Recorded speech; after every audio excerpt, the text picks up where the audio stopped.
Good evening, everyone, and welcome to the Liberty Show. This is Kevin Fortune, the King of Liberty, and this is a national platform for you, the citizen, to raise your voice about current issues and concerns. And our motto here is to put our liberty into action. We start with conversation, but once we get off the phone, we go out and put our liberty into action.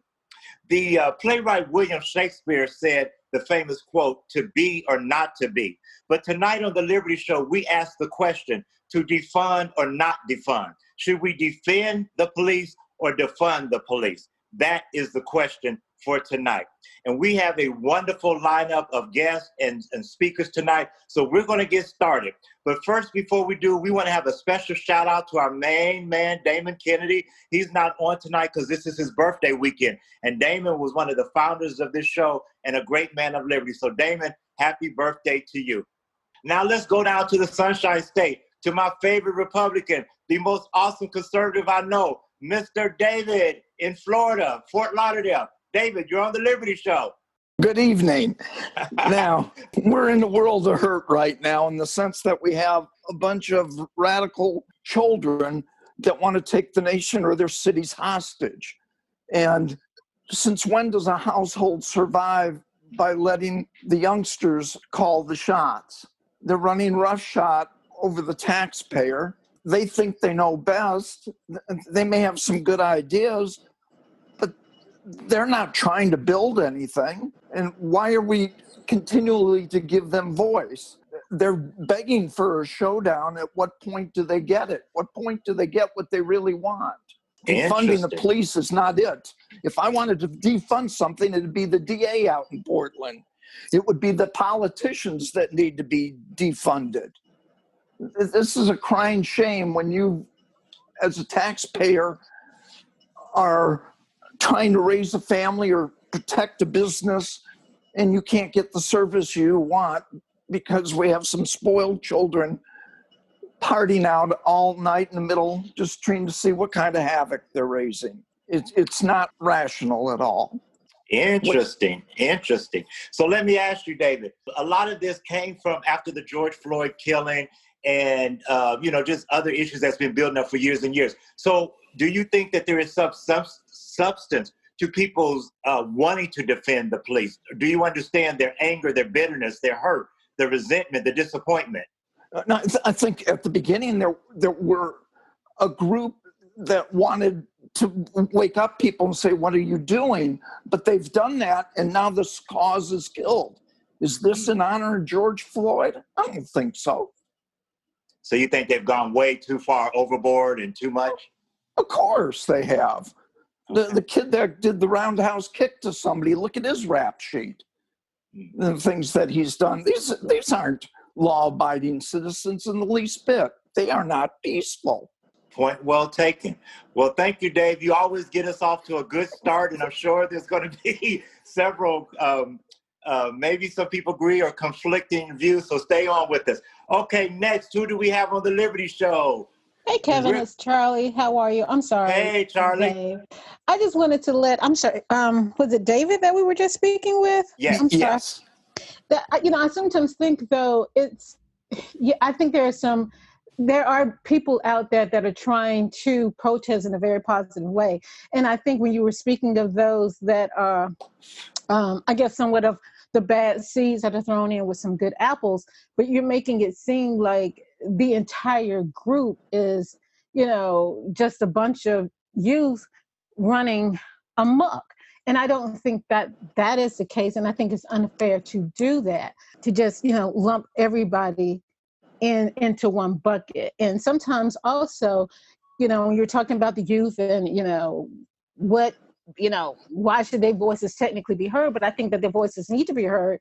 I'm somebody that's over 50, but I do believe that we need to have a common ground, because this is just what happens when there is some civil unrest, and eventually people will explode. And then, once you explode, it's almost like screaming to the top of your lungs, because you have been trying to say certain things. And as far as, this all been spun by George Floyd or whatever, in certain communities, it's like, this has been happening. So, you're saying something, and you say something a little bit louder, then you say something, and now it's just bam. And now people are like, oh my God, how dare they, and look at them and how they're behaving. But enough is enough. And I do believe that that is how those individuals are somewhat feeling, and I can understand that.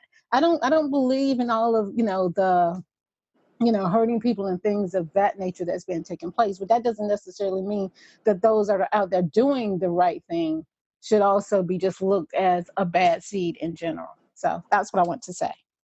Well, Miss Charlie, thank you you always have a brilliant point. But let me ask you, as far as defunding the police, what do you think about that from a female who you say you're over 50, even though you don't look it?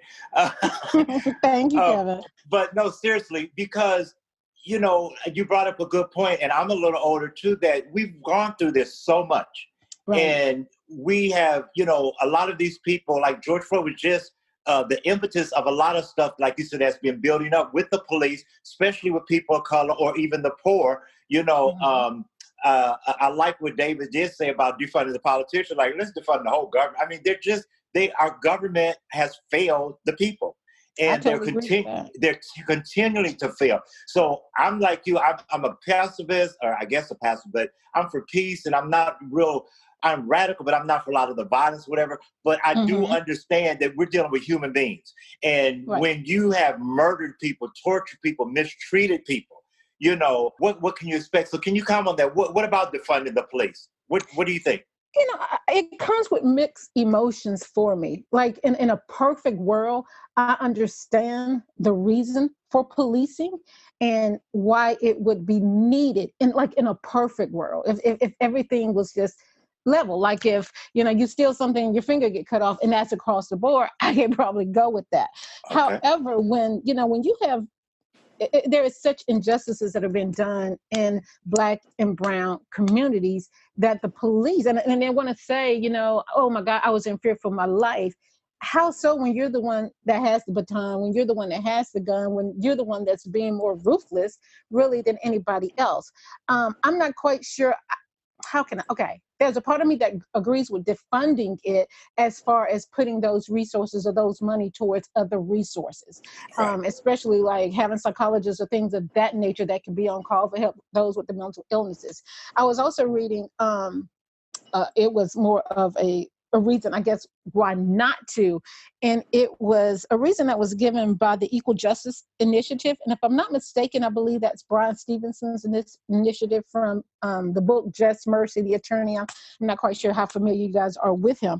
But one of the things, he was just listing some points as to reason why not to defund, but also stating, but we do need to come up with like a national platform where police officers are held accountable. And he doesn't agree with eliminating qualified immunity, which protects police officers from being sued for unlawful deaths. And I can agree with that. I don't think that should be eliminated, because there are some police officers that are strictly just out killing people, and you have to be held accountable for that. Just because you have on a blue uniform does not mean that you're not responsible for your actions. I can't excuse you when you shoot somebody in the back. I don't understand that. I can't excuse you when you got your knee on somebody's neck and he keeps screaming, I can't breathe, when all you need to do, and I think you already have him in handcuffs, is just put him in the car and take him to jail. So I have mixed emotions, I guess, with it.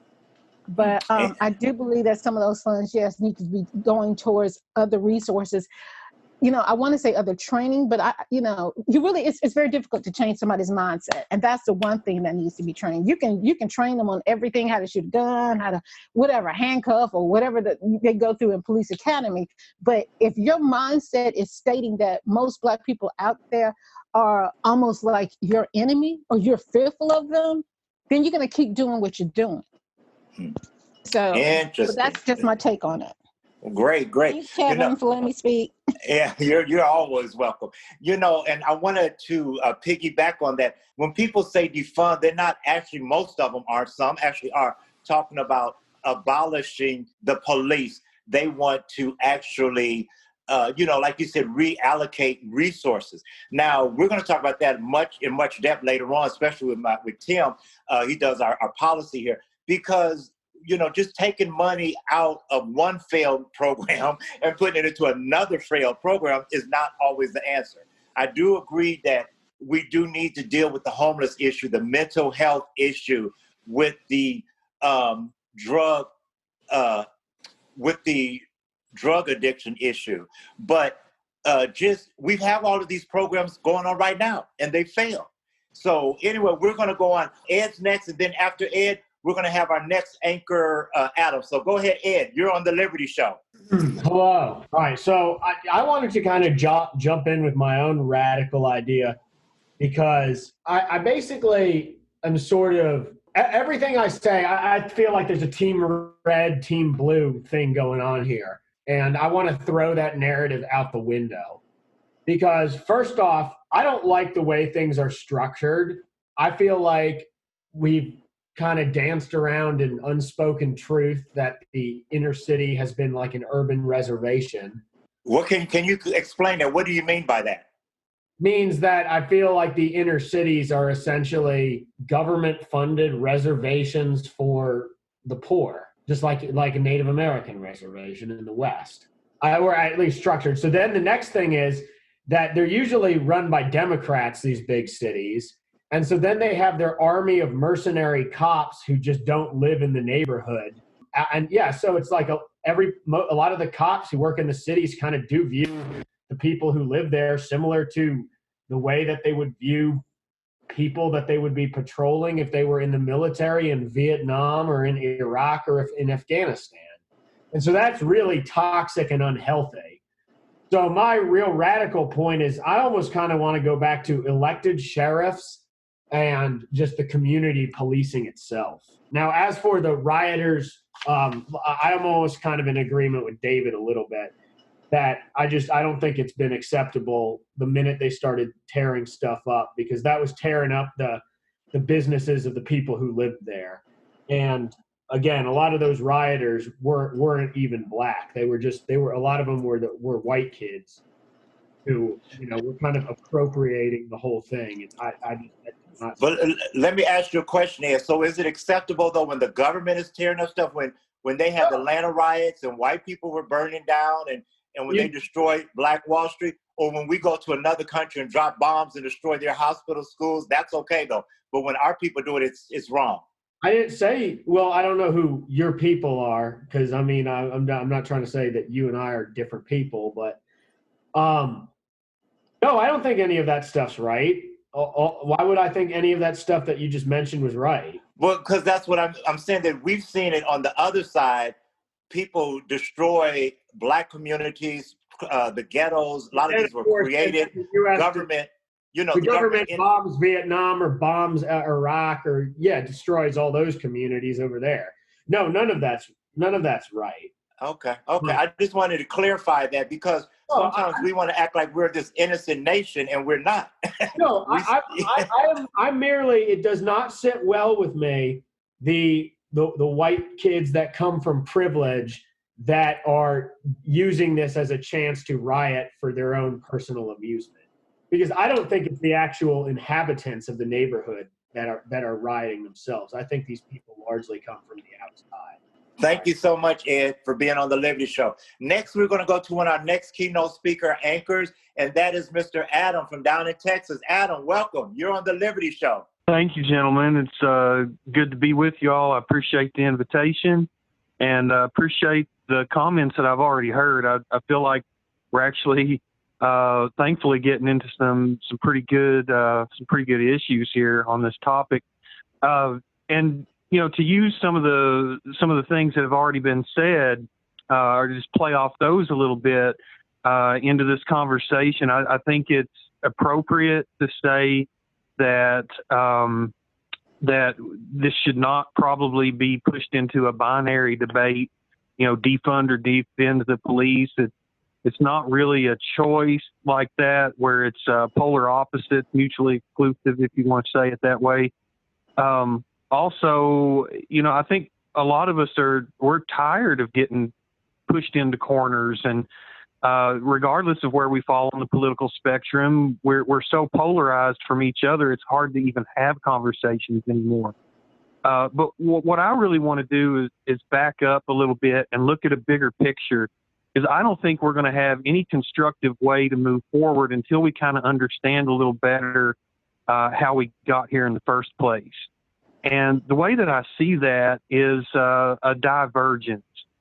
And the divergence is of a ever-increasing militarized police state that we've watched, unfold over my lifetime. I'm in my 40s now, and the war on drugs has been raging my entire life.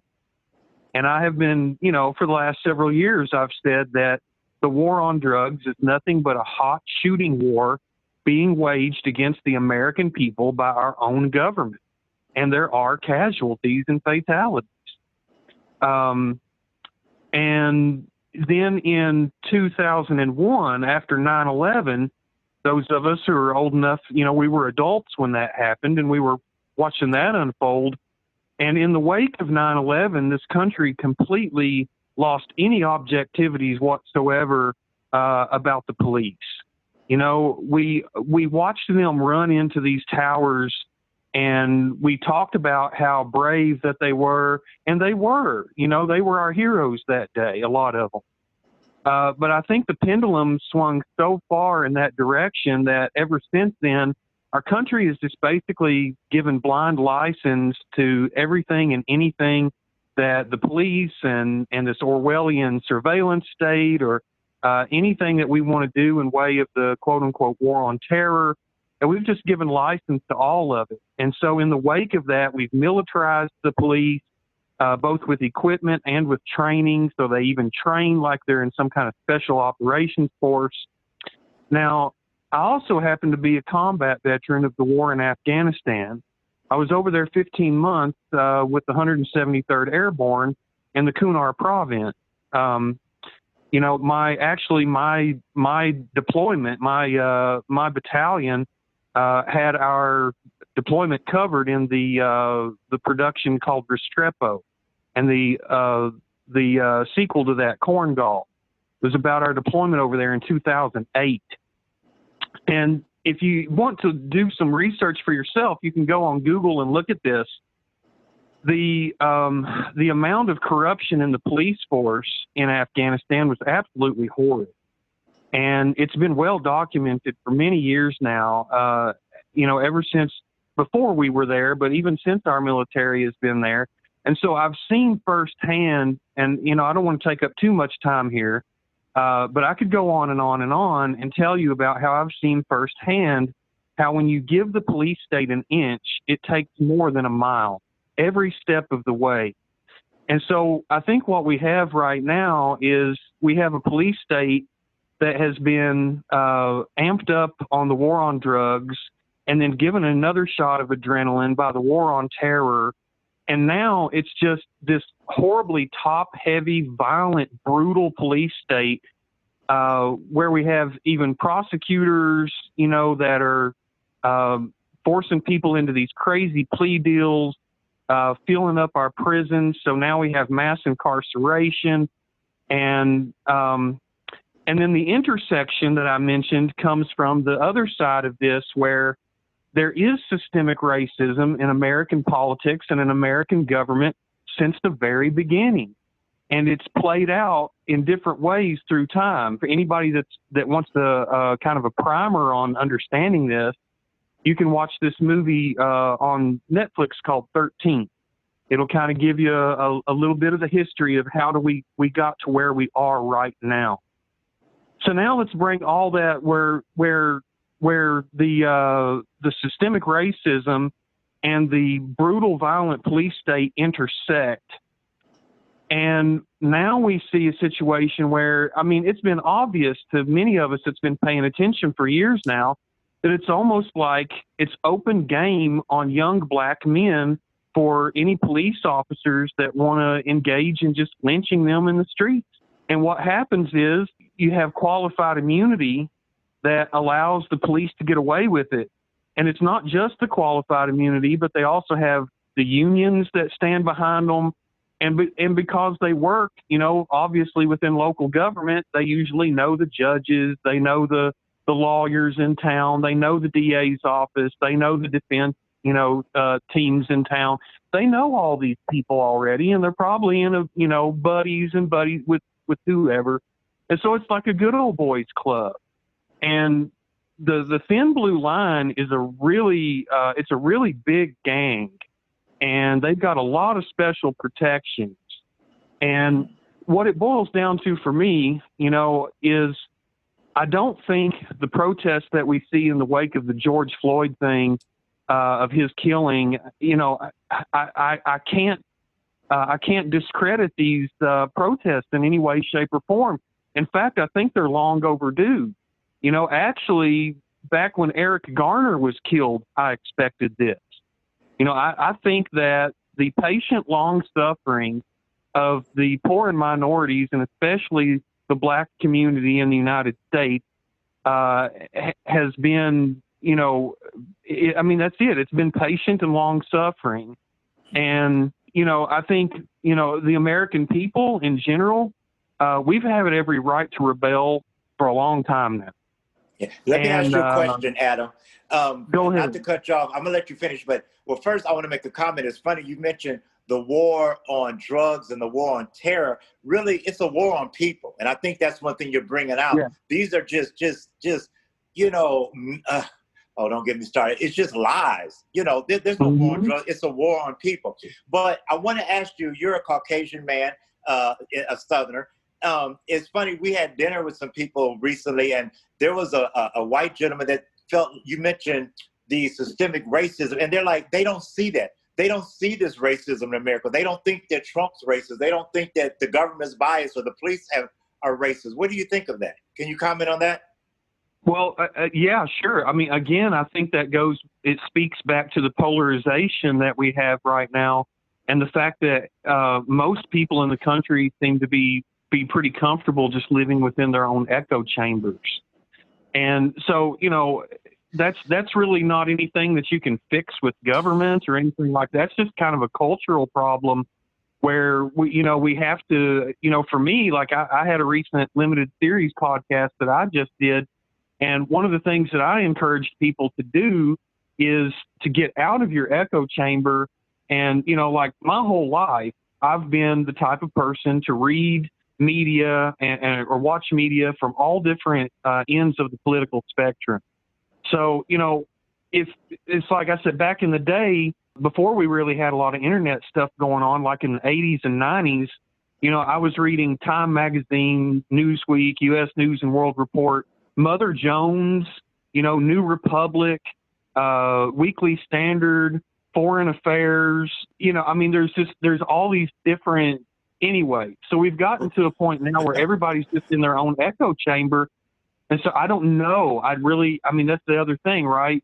We have to be able to admit sometimes that we just don't know. But here's what I do know. If we want to make a way forward from here, we have to have some kind of leadership. And I think what we've got right now is just such a failure of leadership. Because regardless of what you think about the protest, or regardless of what you think about the police, we're obviously at a critical tipping point and we have to do something. So I think that if we had any leadership whatsoever in D.C., the day after George Floyd was killed, the very first thing that should have happened was this government should have ended qualified immunity. To me, it's really nonsense to talk about equal protection or equal representation under the law, or to talk about, restore law and order, or how we need to bring down the iron fist of the police state to put down these extremist, militant, like the property destroying protesters, that element, whatever. None of that's the right answer. More authoritarianism is not the right answer. More government is not the right answer. It was the state that got us into this problem in the first place. The onus is on the state from the beginning to the end and back again. The onus is on the state. We are not each other's enemies. We are not each other's problem. It's this corporate oligarchy, authoritarian police state that is the problem, and that's our common enemy. And that unites us, left and right, black and white, whatever. Until you end qualified immunity, there is no such thing as the rule of law, because qualified immunity places the police officers above the law. And according even to our own United States Constitution, everybody is supposed to be equally represented under the law, and there is no law until that's true. And so, therefore, there is no real legitimate government until we're all back on the same equal footing, accountable to the law. And right now, the police in this country are not accountable to the law. And until they are, these protests should continue, and everybody should be just as angry as they are about changing this system. It's a legitimate, that's the things that you need to know about this protest movement, is that number one, it has legitimate grievances. And number two, it's a popular uprising. Those are the two key words, legitimate and popular. That's all you need to know which side of this thing that you should be on. It's not the protesters that need to be put down with the iron fist of the government. It's the government that needs to be put in the checks and balances that were supposed to be there in the first place. Well, thank you, Adam. That was a great. That was a great. I don't even know how to. There's so much power-packed stuff that you said in there, but I think that is really something that we're leaving out of these protests. Is that it's not against. It's not about racism, and it's not against the police, but it's against the authoritarianism. It's against the abuses of government. It's against the bigger government. So, Adam, thank you so much. Don't go anywhere. We're going to have you back on. We're going to move to one of our new ones, and our next keynote speaker, a great friend of Jared's, Miss Dannon. Dannon, welcome to the Liberty Show. We want to hear what you have to say tonight. Thank you so much for having me. I really agree with everything that Adam just said about the increasing militarization of the police, and how this is much more of a far-reaching problem than just either defending or defunding the police. I guess if I had to place myself within that binary, I'd fall under defunding the police, or at least questioning how much authority the police have over our lives. I'm going to get kind of personal here and talk about my background. I live in Minneapolis currently, but I'm originally from Maui, Hawaii. And my grandfather was actually a police officer for almost 20 years. And I know that community policing is sort of a concept that a lot of people are talking about right now. And I come from a community where that is the norm. And there are still, a lot of far-reaching issues with community policing. In Hawaii, most people are of a mixed race background. You could call them, a marginalized person. So in Hawaii, it is marginalized people policing other marginalized people within their own community. And that sets up a lot of problems that can't be solved just by defunding or defending the police. And even here in Minneapolis, because we have this, city versus suburban divide, where many police officers live out in the suburbs to come into the city to police. I don't even know if defunding the police would fix a problem like that, if that makes any sense. Well, thank you so much. That's a great perspective. Let's talk about policing, Dan, because I think what a lot of people, I think Ms. Charlie brought it up, that when they say defund the police, they're talking about let's move some of the funding from direct policing of, standing Right on the corner with guns and things like that. Well, I don't think that has worked. What do you think? Do you think this direct policing is working in America today? No, I think that if anything, the police are state enforcers, in my opinion. They're enforcing the interests of our state, i.e., interests of corporations, interests of people who own vast amounts of property, that sort of thing. And I think that in doing so, we're criminalizing a lot of people who are vulnerable, whether, they're poor, whether they have substance issues, whether they have, various mental illnesses or different abilities. And I do agree with allocating more of that funding to resources that could better help those people instead of criminalizing them and keeping them in a cycle of poverty and being criminalized. Interesting. Well, thank you so much. Anything else you want to share? No, I'm good for now. Thank you so much. Thank you so much. She brought up many, good points about the police, and I don't want us to come off on this show like we're anti-police or we're anti-government, but we want an accountable government and accountable police. I always mention that, how would you like to hire someone to watch your kids and then they abuse your kids. The person you're paying to protect you is the one abusing you, and that shouldn't be. And that's something, first of all, that we have to deal with, we have to face. And a lot of people choose to look the other way, that is not true or it's not happening. But reality check. Welcome to America 2020. Who do we have next on the Liberty Show, Jared? I see Emily has just raised her hand. First time caller, Emily here. Welcome to the Liberty Show. Hey, Em, welcome to the Liberty Show. Thank you. I just came in. I was sorry, I was baking cookies, so I missed the first half of the show. You got to send me some. All right, they're quite good.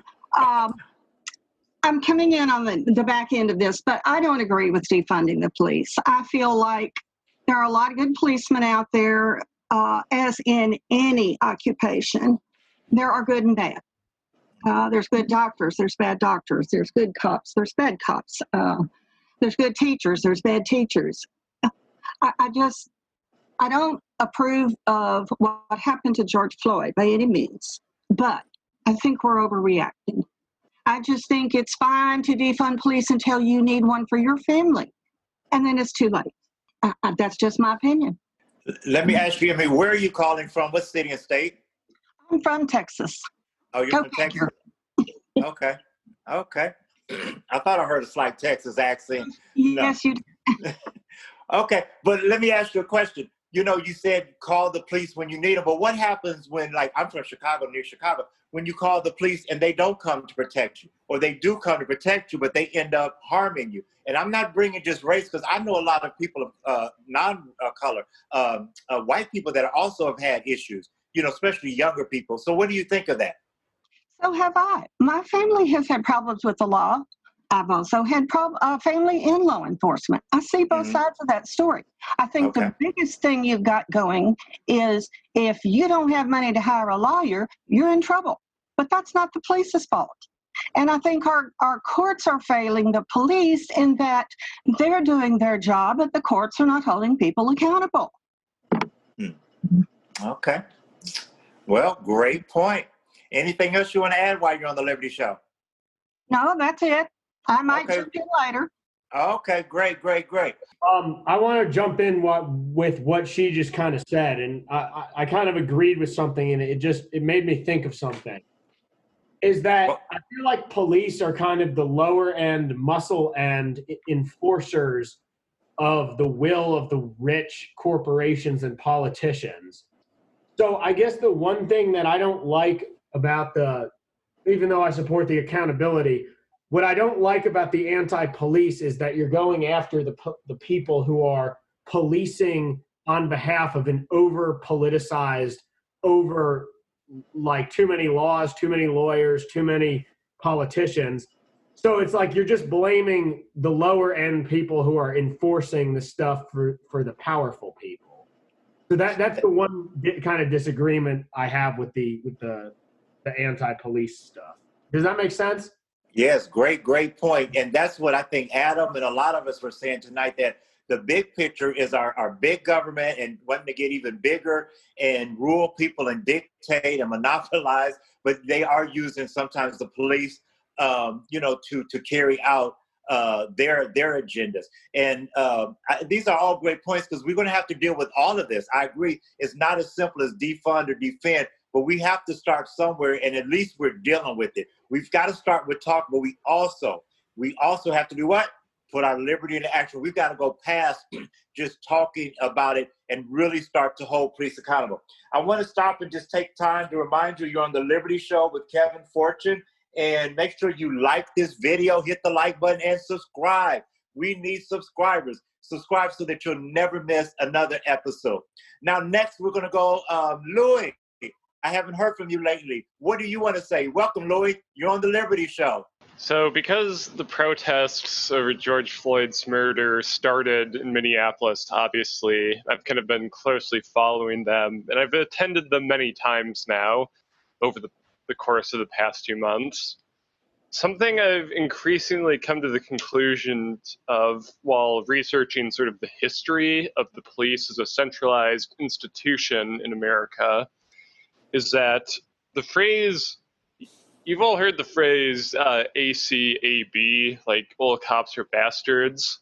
And the thing is that that doesn't mean necessarily that literally every single person who's associated with the police is a bastard, but more that the system itself is a bastard, if that makes sense. It is intrinsically corrupt and self-serving and racist. And the problem with like the people who are advocating like less police funding or police reform is that even if, I mean, those would be like positive developments, but they would not address the underlying problem that the police solely exist to serve the interests of capital, of the established ruling class. Like, I don't mean to sound like Lenin or anything, but like I'm putting you in that box. No, go ahead. I understand what you're saying. Yeah. And I'm leery of the term crony capitalism because I'm kind of inclined to think that that's just what capitalism eventually becomes if it goes on for long enough without sufficient regulation. The police are like the ultimate representation of crony capitalism, where it's like they are the bodyguards of the upper classes, the 1%. They're basically the only like public institution that the rich need to like have not defunded because they need it to protect their power.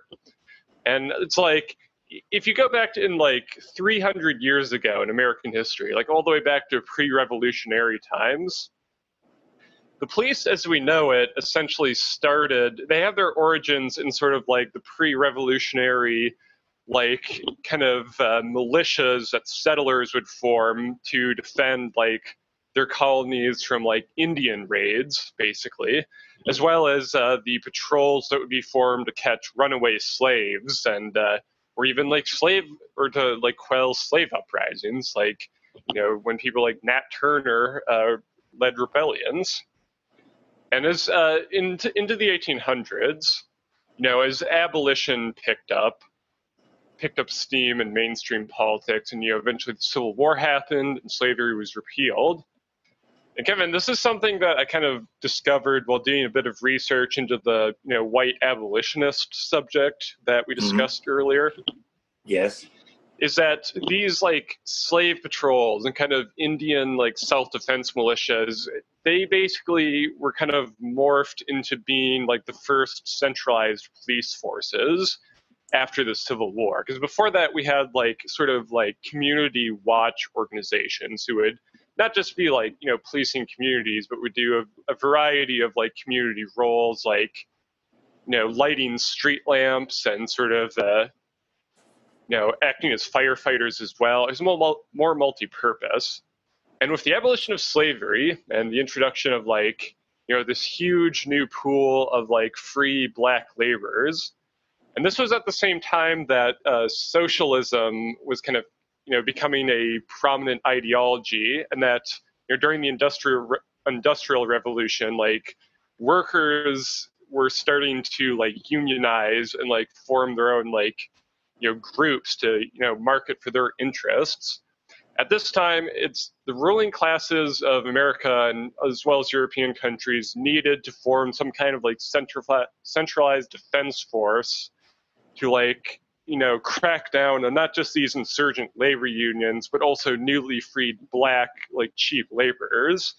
And so the police kind of rose out of that. And like even in the late 1800s, we had like, the Pinkerton like detectives who would often be hired as like strike breakers to like, if like the textile workers or like the steel mill workers in like Pennsylvania or something were striking for better rights, like you would hire the Pinkertons to go in and like bust them up and like crack some skulls and like intimidate them into compliance. And eventually that's what the police that we have today arose out of. They were founded to like suppress worker movements and like minority workers.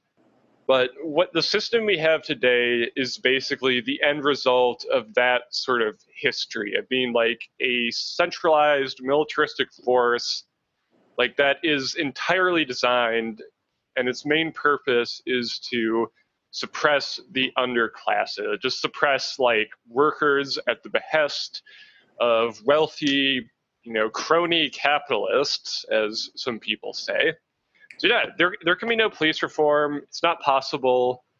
It's like the only like real solution to stop stuff like the George Floyd killings from happening again, because they're going to keep happening, is that the police have to be gotten rid of entirely.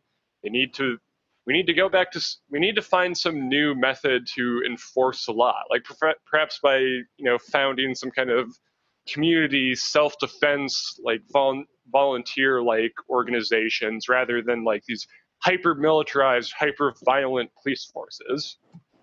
So let me ask that's you a about question. everything I have to say. Well, don't go anywhere, Louis. You don't get off that easy. You know me. But oh no.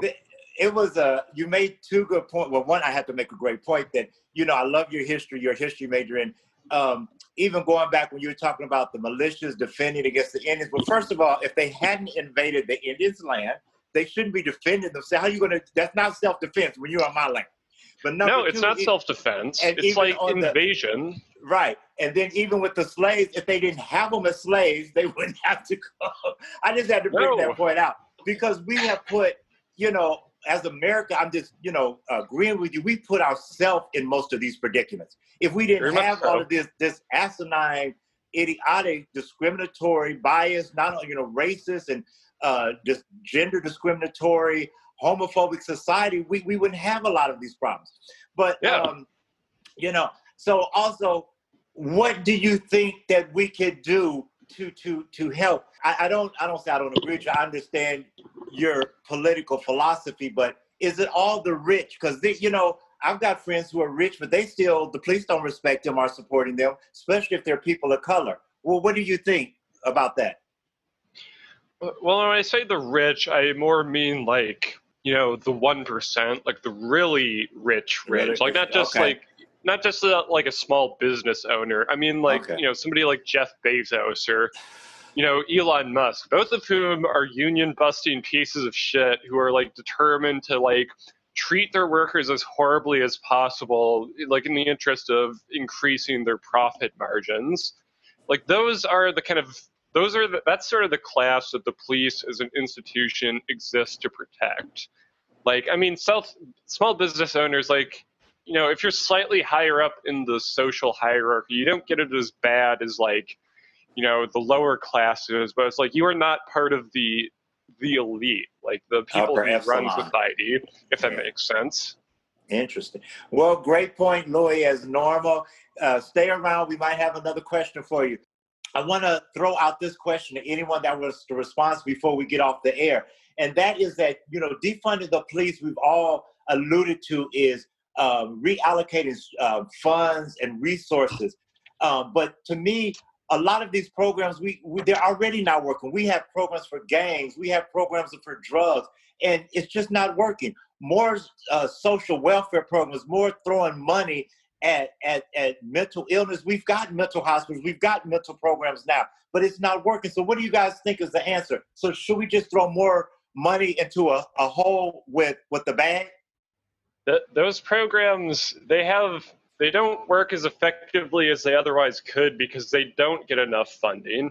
Like the 1994 Clinton crime bill, which Biden fucking authored, like originally there were provisions in it that would have put more like money down for things like that, community programs, like, rehabilitation, like mental health, like programs. And all that shit got shredded. Like conservative Democrats like Biden and the Republicans like got rid of all that shit. So it was just like, oh, if you're caught like smoking a doobie, you get like 20 years in prison. Sorry, son. So it's like we could have that, but we don't because of people like Biden. The thing is just like, yes, more funding actually would like make a big difference. Like just, improving the general life quality for people at the bottom of society. Yeah, okay. I don't know what else to say. Well, I understand that has been, you guys are young, way younger than me. I think that's, I want to say a misconception. I think it could help. But in reality, the problem with big government, most of the money never gets to helping the people.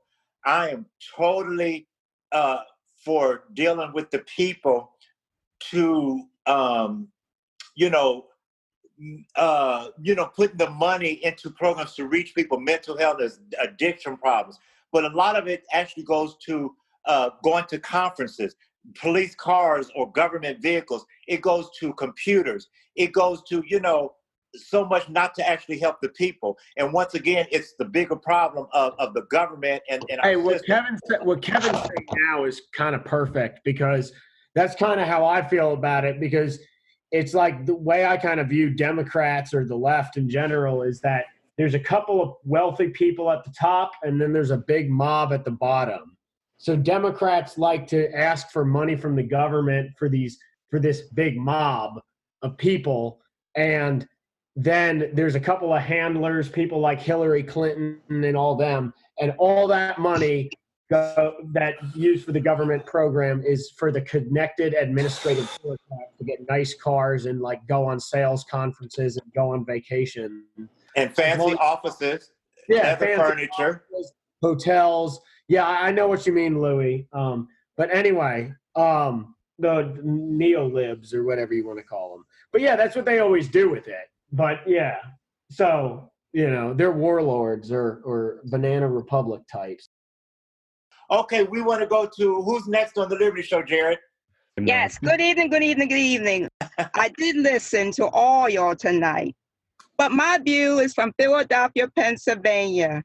I would have Benson and Larry to help me out tonight. But since I'm a solo, I gotta have at least 5 minutes. I live in Philadelphia, Pennsylvania, a northern state, a city that had police brutality from a Cisco cop named Rizzo.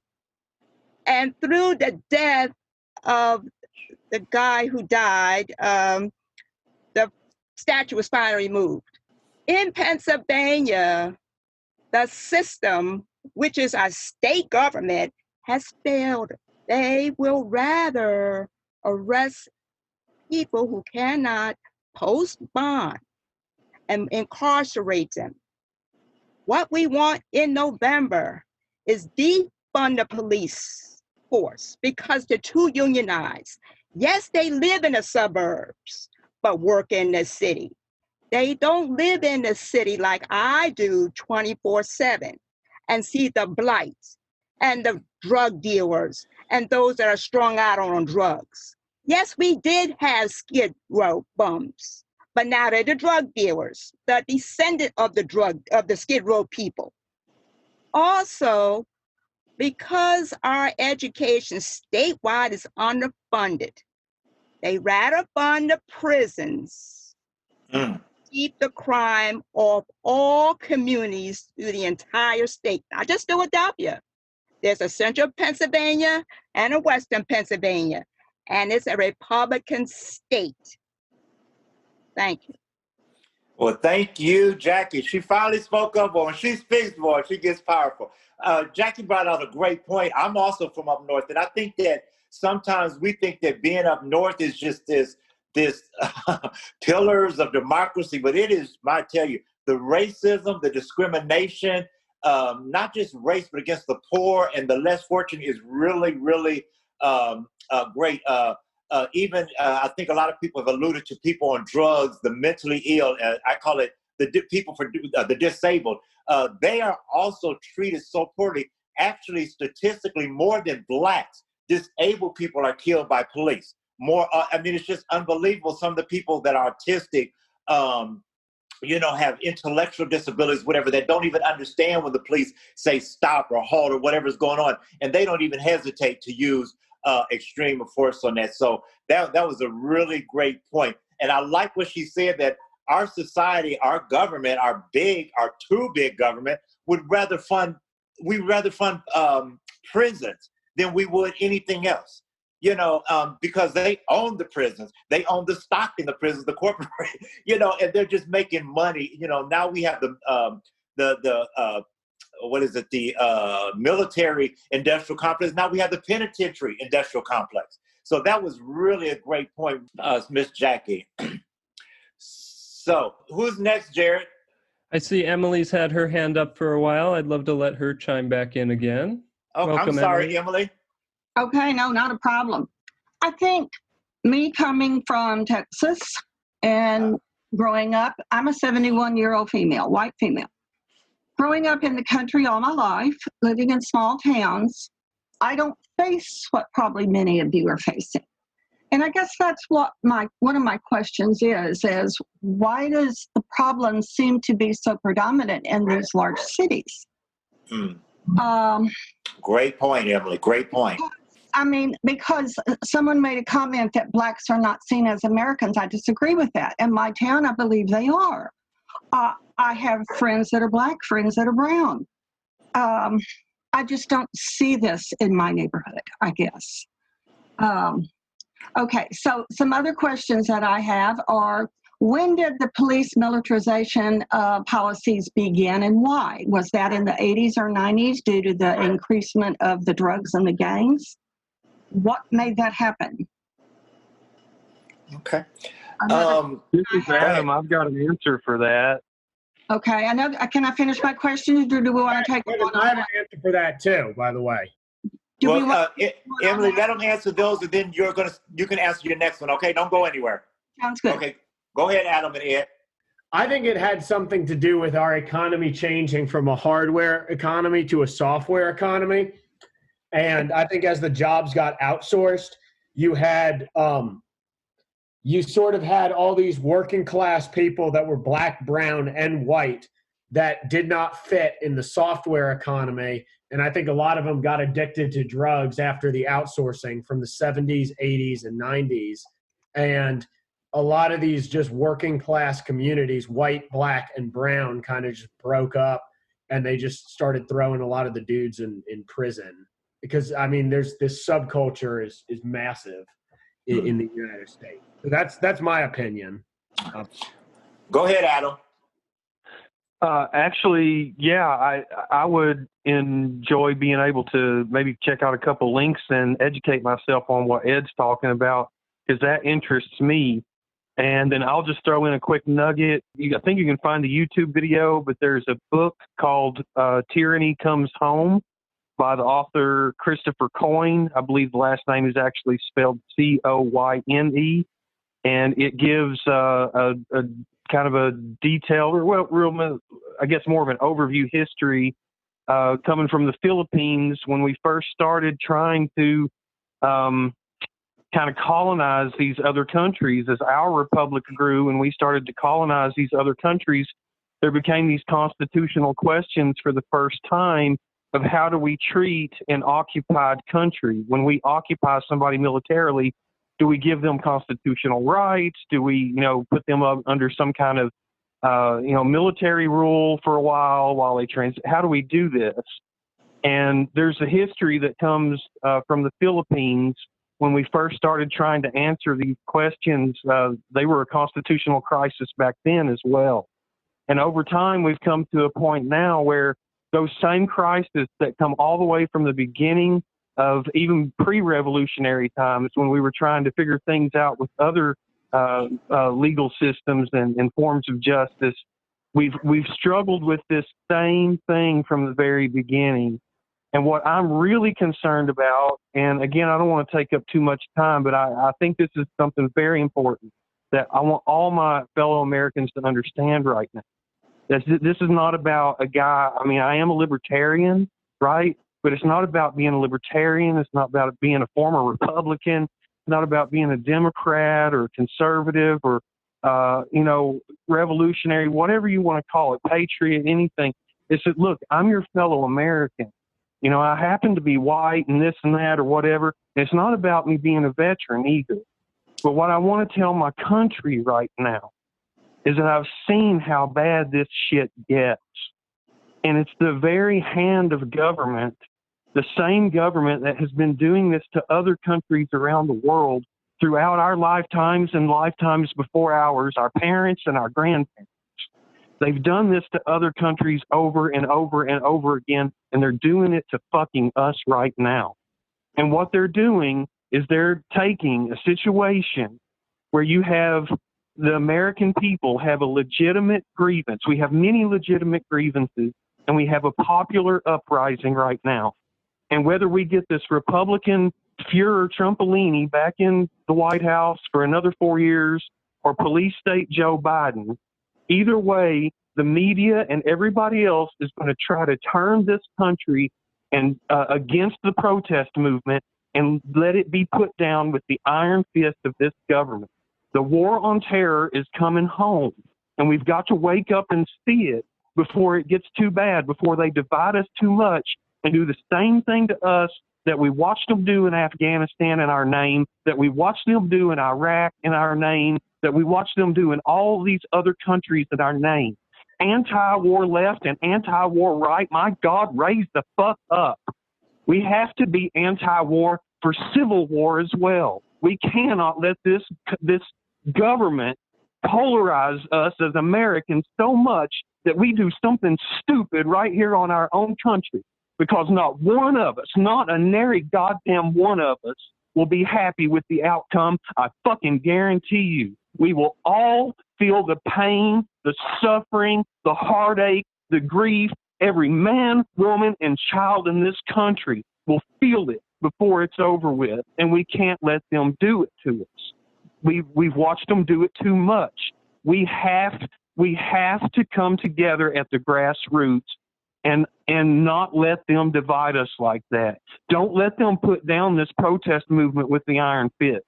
We can't let them do it. They've got to change.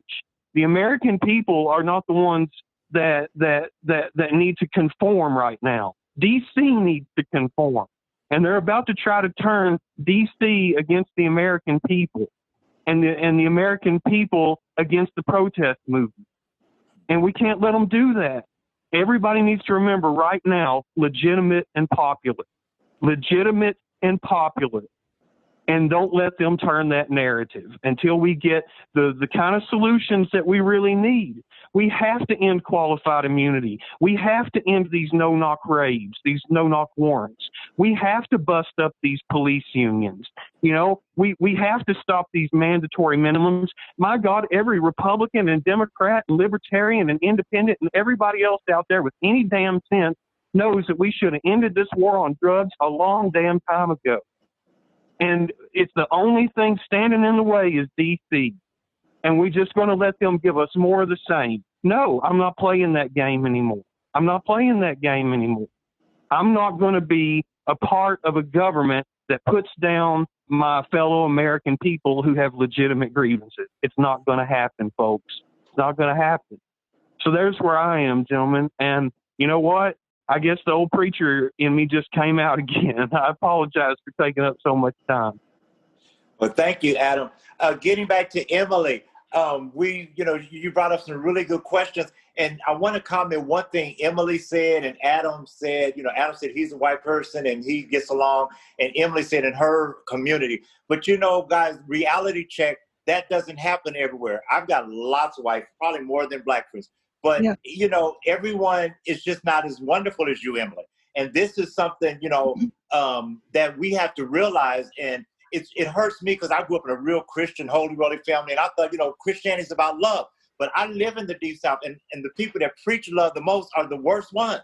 So I just want you, to have your eyes open to that, maybe in your neck of the woods area, but that doesn't happen everywhere. But go ahead with your third question. And then, Tim, I want you to answer her question about why this is happening so much in urban areas. But go ahead, Emily, with your third question. Yes, and I agree with you with that point. And I think I prefaced the beginning of my statement with that I believe that I have grown up and live in a different environment than the people do in the North and maybe these large cities, United States wide. So I acknowledge that. But I don't believe that the statement is true that it's not for everyone. I think the larger cities are probably more inclined to see things that the rest of us don't see. Okay. And that's my opinion. Okay. The next question that I have is all of the money that's being given to the Black Lives Matter movement. Do we have any idea who and how this money is going to be managed, and is it going to benefit the Black communities and do some good, or is this just throwing more money at somebody else to get rich? Great question. Emily, I want you on every month now. That's awesome.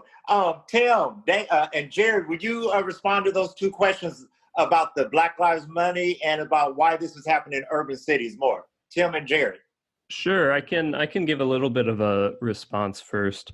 Well, I think one important thing to note is that while there is an official organization known as Black Lives Matter, a lot of local community initiatives use this slogan as well while having no direct affiliation with that organization of this name. So you have a lot of community aid sort of initiatives that will use the slogan Black Lives Matter and other similar phrases we've seen come out of these protests. And so tracking exactly how money is being used can be really difficult. But I know from speaking with friends who have been in these more urban areas and really been in this atmosphere where a lot of that is going around, there have been certain problems where someone's tried to pretend to be some kind of aid organization to grab money. But it sounds like the communities themselves overall have done a really good job for making sure that these types of initiatives are accountable and transparent, and a lot of that happens through the social media that people are connected on nowadays. So I see it as largely a pretty good thing in that people are able to organize very grassroots and get funds to in-need members of their community or specific services, really from the people for the people. It's not a government sort of thing, and not in this sort of official nonprofit structure. So there's definitely some very interesting developments happening there. In terms of the actual Black Lives Matter organization itself, I personally have no idea how they fundraise or what their financials might look like. I know that the organization is more divisive than the movement under its name, as they are a more explicitly Marxist type of group, whereas someone who supports this idea of Black Lives Matter in general could have any number of political stances while still feeling that sentiment strongly. So, but yeah, that is a great question. So, yeah. Well, let me comment on that. I agree that people donating money and helping each other. But me being a person of liberty, I'm not for more social welfare, and not that anything's wrong with it. But once again, my criticism of it is like Emily alluded to, is it really going to help the people? Now, to me, as long as it's not the government doing it, it's fine. So that's my thing. I'm really glad that it's in the people's hands. But money is not going to solve the problem, is my point. Don't think that if we throw more money at education or more money at the police, that's going to solve the problem. People are like Adam Lou. We're going to have to get down dirty on the inside and change from the inside out. And I think that we all have said that in different bits and pieces. I'm not against spending money if it's wise or my problem is the government hasn't spent it wisely, and it's been very biased how it's spent.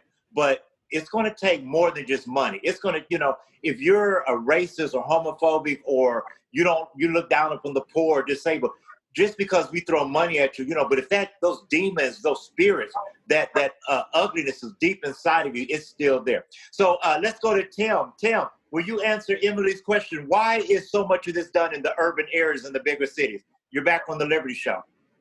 It's Emily. That was an awesome question. Here's the reason why we see this mostly in the inner cities. It's because that's where niggers live, right? Niggers are concentrated in the inner city. So because you're going to niggers give me are concentrated, all right, in the inner city, this is where we see the interactions between niggers and the pigs. It's in the inner cities. But with that being said, my mother lives in a very rural town and county. In fact, her town is smaller, has less inhabitants than my high school does by like a lot. And in her town, they didn't realize that they were still niggers on the plantation. But I was fortunate enough to point it out to the niggers in this small town that your niggers are still on the plantation. And the way I was able to point this out to them is because they have a thing called civil asset forfeiture.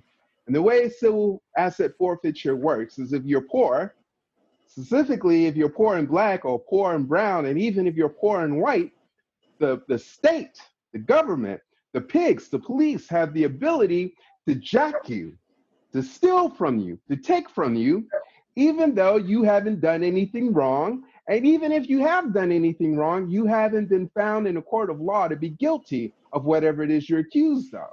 So I submit to you, Miss Emily, that I am suspicious that niggers in your small town are treated as equally as white folks, because I suspect there's probably a piece of legislation that's been enacted in your small town, like civil asset forfeiture, that jacks the niggers of their cars. And this isn't just me speaking, right? This isn't just Tim Smith speaking. We have evidence of black folks who did not have, there's one guy in particular, I think he was in the state of Georgia where I live. He was a taxi driver, and he was separating from his domestic partner. And what he did was he went and took all of his cash out of the bank and had it on him, on his person. And he gets pulled over by the pigs, the police.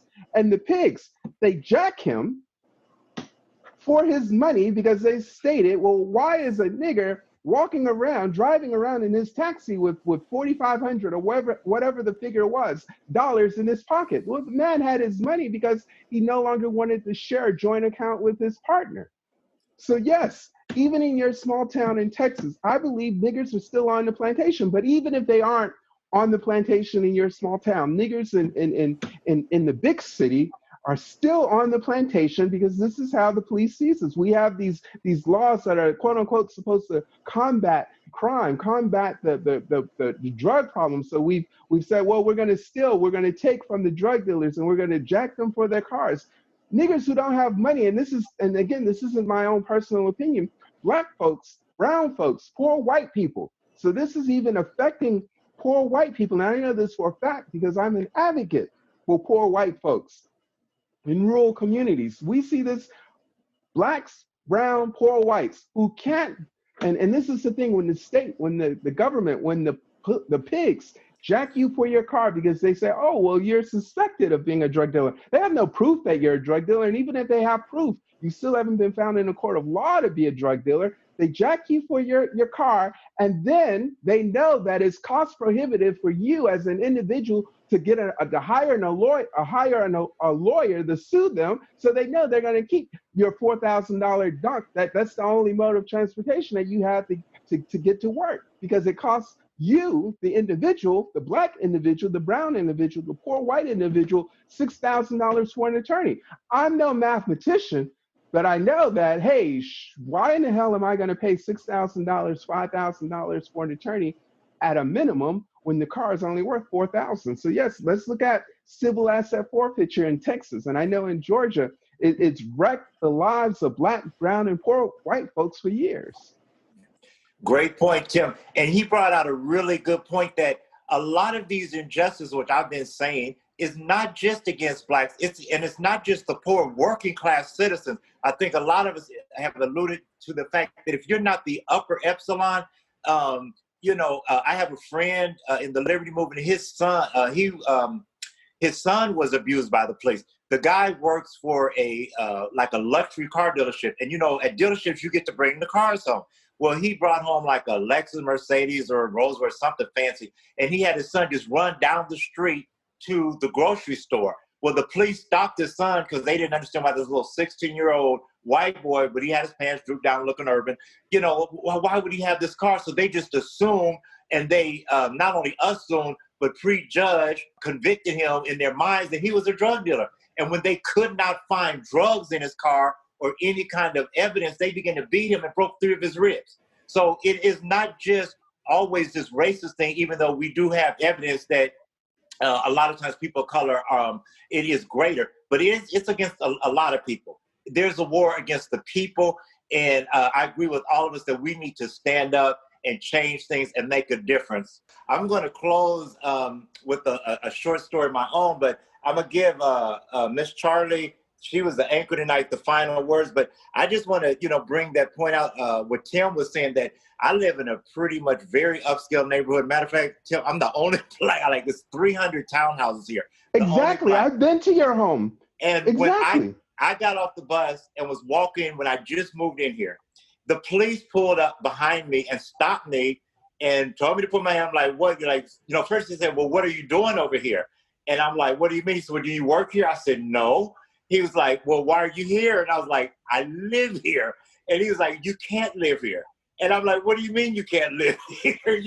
But he actually thought that I was the yard man or the pool man. And when he found that I wasn't, he got upset. But then they began to run my ID. Well, it agitated him more that I had no criminal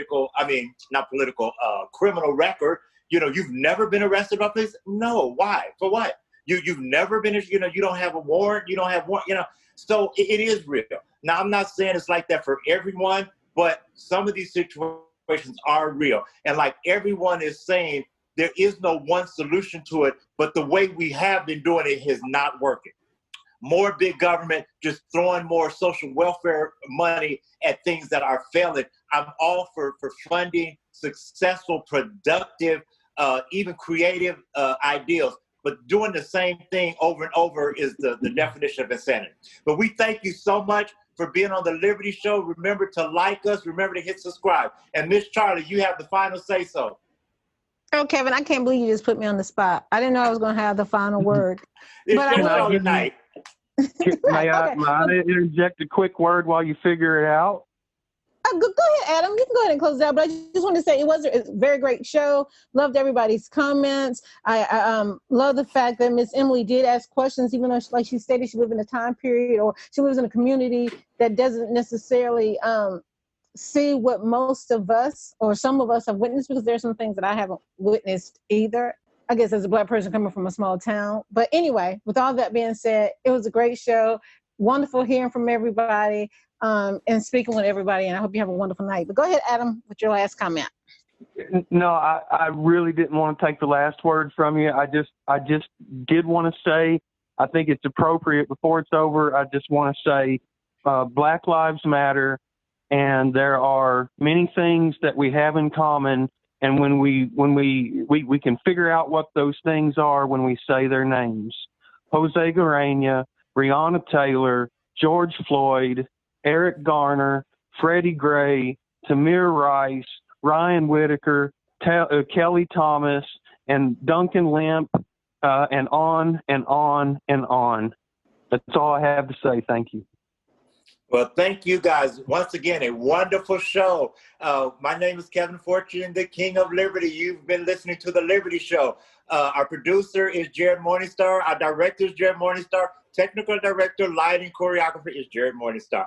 You can like us on Facebook, follow us on Instagram, as well as our new website, thelibertyshow.us. Also, we're on Anchor, Spotify, Google, Apple.